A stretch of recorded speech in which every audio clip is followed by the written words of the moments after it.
2026 നടക്കാൻ പോകുന്ന civil service എക്സാമിനായിട്ട് prepare ചെയ്യുന്ന ആൾക്കാർക്കായിട്ട് ഒരു കുഞ്ഞ് സ്ട്രാറ്റജി വീഡിയോ ആണ് ഞാൻ ഈ ഒരു വീഡിയോയോട് ഉദ്ദേശിക്കുന്നത്. So if I preparing for UPSC 2026 syllabus നിങ്ങൾക്കറിയാം. GS, CSAT, current affairs optional. അറിയാത്ത ആൾക്കാർക്ക് ഒരു കുഞ്ഞ് പെയ്ഡ് ബാച്ച് അവൈലബിൾ ആണ്. മന്ത്ലി 500 റുപ്പീസ് ഫീസ് വരുന്നത്. ഇൻട്രസ്റ്റ് ഉണ്ടെങ്കിൽ അതിലേക്ക് ജോയിൻ ചെയ്യാം. ഈ ഒരു യൂട്യൂബിൽ മറ്റേ ഡെമോ ക്ലാസ് ഉണ്ട്. അതൊക്കെ കണ്ടിട്ട് if you interested, only if you interested join ചെയ്താൽ മതി. ഡെമോ ക്ലാസ് കണ്ട് കംഫർട്ടബിൾ ആണെങ്കിൽ മാത്രം.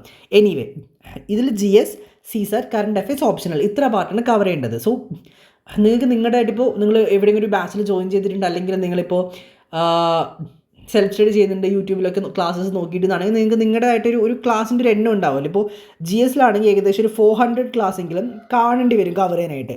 CSAT ഓൾമോസ്റ്റ് ഒരു 50 ക്ലാസ്സസ്. കറണ്ട് അഫെയർസ് ഞാൻ ക്ലാസ്സിൻ്റെ എണ്ണം പറയുന്നില്ല, കാരണം അത് ഡെയിലി നമ്മൾ ഫോളോ അപ്പ് ചെയ്തിട്ട് പോകേണ്ടതാണ്. ഓപ്ഷനിൽ ഒരു 150 ക്ലാസ്സെങ്കിലും ഓപ്ഷനിൽ എന്തായാലും വേണ്ടി വരും. സോ 600 ക്ലാസ്സെങ്കിലും എങ്ങനെ പോലും നിങ്ങൾ കണ്ടു തീർക്കേണ്ടി വരും.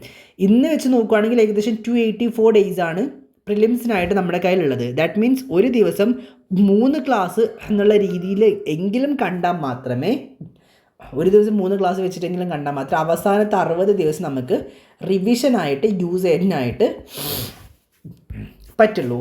സോ ഓഗസ്റ്റ് തൊട്ട് ഒരു ഒക്ടോബർ വരെ കംപ്ലീറ്റ്ലി നിങ്ങൾ ഓപ്ഷനിൽ ഫോക്കസ് ചെയ്യണം. ഓപ്ഷനിൽ എൻഡ് ചെയ്യണം. ഓപ്ഷനിൽ ഓഗസ്റ്റ്, സെപ്റ്റംബർ, ഒക്ടോബർ 3 മന്ത് കൊണ്ട് ഓപ്ഷനിൽ എൻഡ് ചെയ്യണം.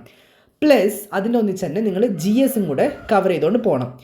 ഒക്ടോബർ ടു ഫെബ്രുവരി ആകുമ്പോഴത്തേക്ക് GS കംപ്ലീറ്റ് ചെയ്തിട്ടുണ്ടാവണം. ഫെബ്രുവരി ടു മെയ് വരെ കംപ്ലീറ്റ്ലി CSAT ഫോക്കസ് ചെയ്യണം.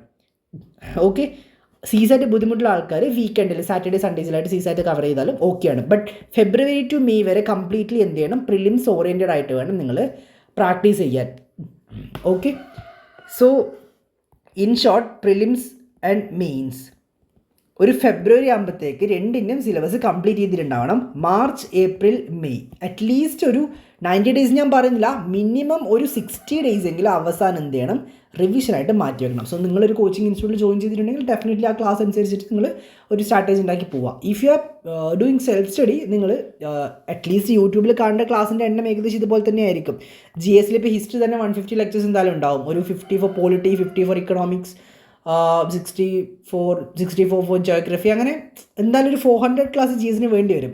CSAT എങ്ങനെ പോലും ഒരു 50 ക്ലാസ്സിൽ കുറഞ്ഞിട്ടുണ്ടാവില്ല. ഓപ്ഷണൽ നമ്മൾ സോഷ്യോളജി പ്രൊവൈഡ് ചെയ്യുന്നുണ്ട്. എനിവേ, നമ്മൾ മൊത്തം 100% GS, CSAT, current affairs optional 500 per month ഫീസിൽ പ്രൊവൈഡ് ചെയ്യുന്നത്. എനിവേ, യൂട്യൂബിലുള്ള മറ്റ് ഡെമോ ക്ലാസ് കണ്ട് ഇൻട്രസ്റ്റ് ആണെങ്കിൽ മാത്രം കോൺടാക്ട് ചെയ്താൽ മതി.